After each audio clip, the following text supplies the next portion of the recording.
Welcome to our SEAM studio here in the heart of the Free State in Bloemfontein. This channel serves to bring you only the best in aviation safety. Join me now as we cross over to one of our aviation experts, Charlie Murray. I'd welcome everybody to the fourth delivery of 5 on the subject of stalling. And in this presentation, we very specifically is going to look at stall recognition and stall recovery. Don't go away. And now we have to look at the lift formula just once again. Lift equals coefficient of lift half rho v squared s. And now we're comparing it with the angle of attack and the coefficient of lift. And this is where the important one comes in. So let me just orientate you. We've got the relative airflow, which goes in here, the chord line, angle of attack. All right, and there we've got the wing surface. All right, so if we now go to the next slide, we will see that, let me just take that one out there and give me a little bit of a pen. All right, I started off with 4 degrees. And I said at 4 degrees, and there's the angle of attack. Now, don't confuse this now. The best lift-drag ratio happens at 4 degrees. It so happens that your aircraft, or most aircraft, if the wing is so designed, will have an angle of incidence. That is the angle on which the wing is attached to the longitudinal axis. It's got like a 4 degrees. So when it's flying at the optimum angle of attack, the best lift-drag ratio of 4 degrees, then the longitudinal axis, it won't fly. There will be less profile drag, because you're not going to fly like this. You're going to fly nicely, and the frontal area of the aircraft is going to be less. All right. So, but we'll get to that one also a little bit later. Just a comparison here. If we now go and we're looking at the cruising speed, I worked it out from the cruising speed to the stalling speed. As a coefficient of lift increases, the speed. Now remember this is to maintain straight in level. Lift equals weight. All right, just a little bit of a recap. 4 degrees, 7, 10, 11, then I just took it as a stalling at 16 degrees. But here you can see how it goes up, and here you can see how this is going up in angle of attack. All right, so let's have a look at the stalling speed, the speed where CL reaches max, that is that point, the speed where this happens. In other words, the critical angle, that is then the basic stalling speed. And obviously I say the speed is influenced by configuration, loading of the wings, and. So be careful when you start comparing apples with apples. You've heard that one before. Now, how do we recognize the stall? Well, here's the symptoms of the approaching stall. I'll just quickly run: high nose, low speed, sloppy control, stall warning, maybe a little bit of buffeting.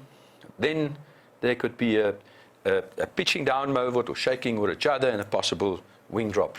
All right, if you're going to write your aerodynamics, they're not going to ask you all these. The first one is just high nose, low speed, sloppy controls, stall warning, and buffeting. That is the indications. And those are the ones that must make us aware. So, you've heard to say that attitude, is related to speed. That is when the power is a constant.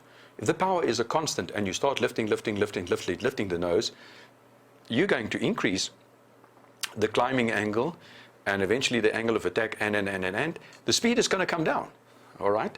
So then you look inside and you see, ooh, the speed is quite low. And if you then look at, amongst others, because the equivalent airspeed square is important when it comes to the control effectivity.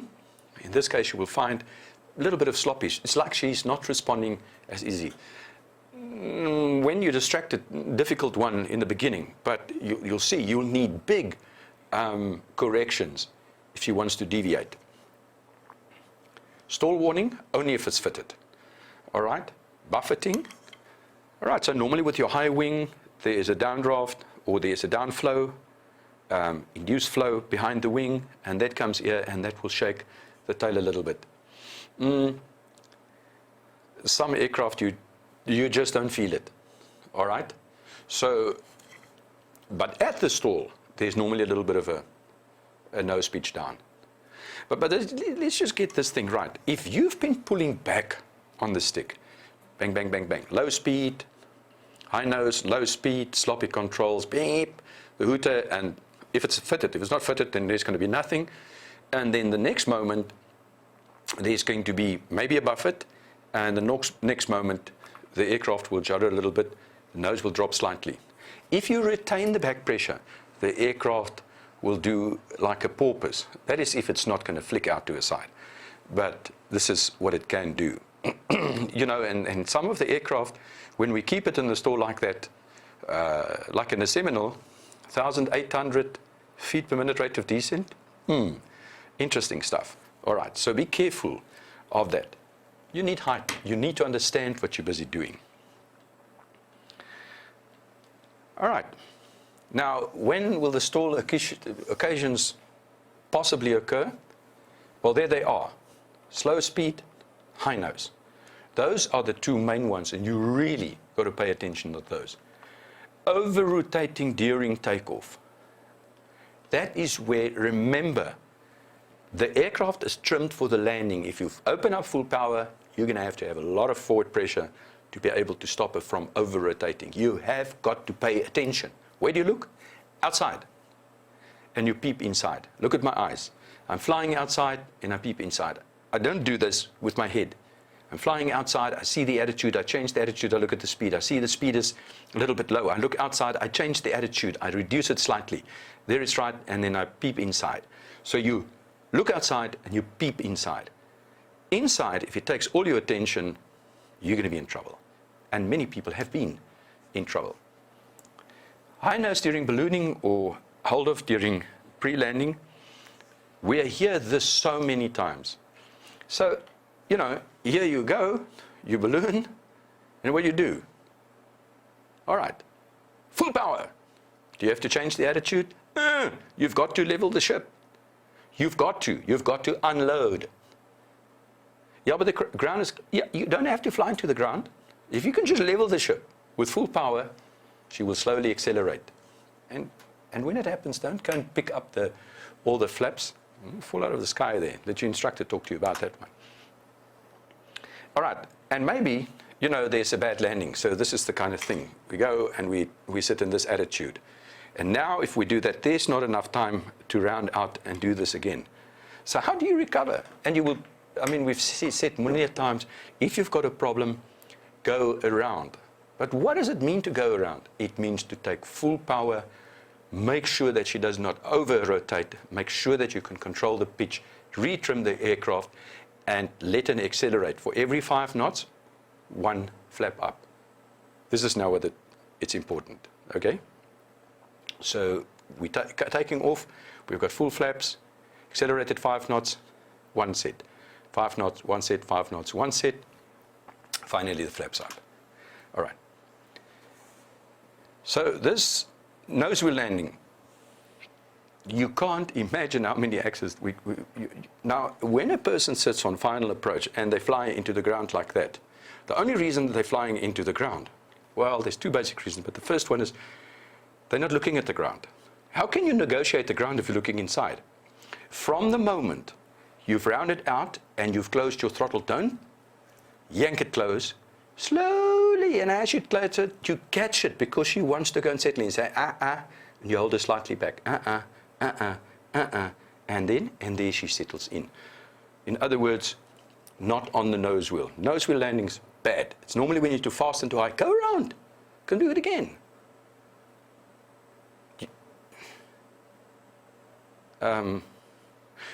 What is that you're going to do? Am I going to think you're a better pilot? Of course not. Done that, been that, got the T-shirts and all that kind of stuff. Just stick to the rules.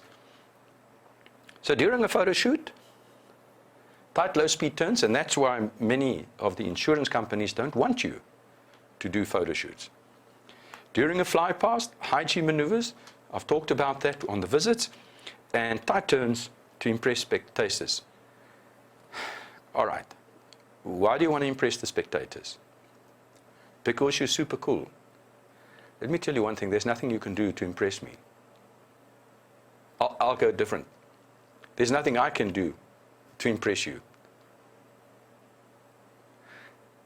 I have to apply the rules. I understand the aerodynamics, that's a science. It doesn't care about you. And that is the key. Show the respect. Stall awareness, firstly one must know how a stall is precipitated. We again here start with knowledge. If you haven't got the knowledge, you are a dead duck. Knowledge is the foundation where everything is built on. Yeah, but I've done it a million times. Yes, you've done it a million times. You got away with it a million times. Doesn't make you good. Knowledge. Understand. That's why we're doing this. Get the knowledge. Anticipate that during a certain maneuvers, the possibility of stall conditions will develop. Of course, if you push and pull and go crazy, then the stall speeds will change, the maneuvering stall speed. Always know the consequence of the intended maneuver. Always be on the lookout for appearance of stall symptoms. If you do not see the stall approaching, then you're going to stall. The idea is to notice that it's going to stall and get out of there before it actually stalls. Now, I say here that excellent trailing and advanced stalling, and we've already mentioned it. Look, if you really need that, go and get somebody else. Now, how do we avoid the onsetting stall? The avoid of stall fully developing attitude, which will relate to speed and power is the kind. Okay. When your attention is grabbed by your crew, passengers, or aircraft problems that you have, you cannot stop flying. You know the old story which says, aviate, navigate, communicate. Aviate means that you must continue flying the machine. All right? Navigate means to plan. Plan. What are you going to do next? Well, I'm going to land. No, it means, Charlie, that we're going to navigate from A to B. No, man, people didn't teach you right. Navigate means to get from A to B. But when you get to A from B, you must understand the condition of your aircraft and what must you do to manage the situation. That is navigate. And communicate? Talk. Talk. Talk. Say that you're in trouble. No, I don't want to be a national... No, man, come on. You're going to be on national TV anyway if you bugger this one up. So be careful. All right, at least try and level the attitude, which until will lower the load factor, therefore the angle of attack. Lower stalling speeds. Okay, simultaneous apply full power. Simultaneous. A lot of people say to me, but when? If the aircraft is flicked and is very close to the ground here, then obviously to full power just means you're going to mush into the ground. Remember, there's always a yes, but, and a if, and. As a rule, if the aircraft starts stalling, unload the aircraft and get the acceleration going. Use the potential energy that's needed. Use the throttle as required. Use height. That's your potential energy because you need that acceleration. Always pull out from a low nose position with wings level to the nearest horizon. So if we are looking at the aircraft and she sits there, now how do we recover? There's the closest horizon. So I'm going to balance and roll the wings level to the nearest horizon, and then I'm going to gently pull her out. And as I go through the horizon, I'm going to open the throttle gently. But if she stalls there, bang, full throttle, release, roll wings level, balance, and climb out. No problem. Now, normally when the stalling has occurred, I mean, what do we do now? The most important one is to reduce the load. That's it. Releasing the back brake, pushing the control forward, whatever you want to call it, that is the one that is important. The reduction of the load factor will immediately lower the stalling speed. In other words, you maintain control. It lowers the angle of attack. You start looking after CL max, which is now changed, and you will allow the speed to stay a constant at least, or to increase. But you can't let the speed decrease. Okay. Any full power apply full power immediately unless the aircraft has been flicked upside down. We talked about this now. When the nose is blown around, always first balance, roll the wings level, and then pull out of the dive. So let's recap. To recover, it's critical to firstly unload, that we now know, which gives the reduced stalling speed, reduces the angle of attack, and gets the speed up. That's number one. If needed and where you can, trade height for speed, because the potential energy that is locked up in the height is what you can actually put in to help to recover the lift formula at this moment. Avoid flight close to stall. Just avoid it. The only time when you will get close to the stall is during landing, and it's not necessarily that you're going to stall on landing, but that is low speed handling, and you have got to do low speed handling. At another time we'll talk more about that. Over-rotation is the killer. When a bad landing takes place, keep your ego in check while going around. Level the ship and full power till speed has been restored. Absolutely important. Right, so let's conclude. Stalling occurs because we do not check and adjust the attitude. We are probably, our attention is somewhere, so stay focused. Focus. Stalling is necessary in order for us to be able to land, do aerobatics and gain low speed, blah, blah, blah. So, you know, get somebody that can do stalling and can do the advanced stalling and at least grow you so that you know what you must look out for and know how to recover if you, unfortunately, your mind slipped and now you get into a certain position. Many instructors are afraid of stalling. They do not fully understand how it works. But this, as I said, I feel sorry for them. It's not their fault. Whoever taught them. But you know, once we know that which we, if you know that you do not know, you can show your self-respect by getting to know that which you know you do not know. Okay? Do not try this at home. Okay? Good instructor. And that is very important. Well, that is the end of the fourth delivery out of the 5 for the stalling. And be good out there. We hope you enjoyed that aviation snippet with Charlie Murray. Please make sure to visit our website www.aviationauditing.co.za. Follow us on both Facebook and Twitter, and subscribe to our YouTube channel under Seams Studio.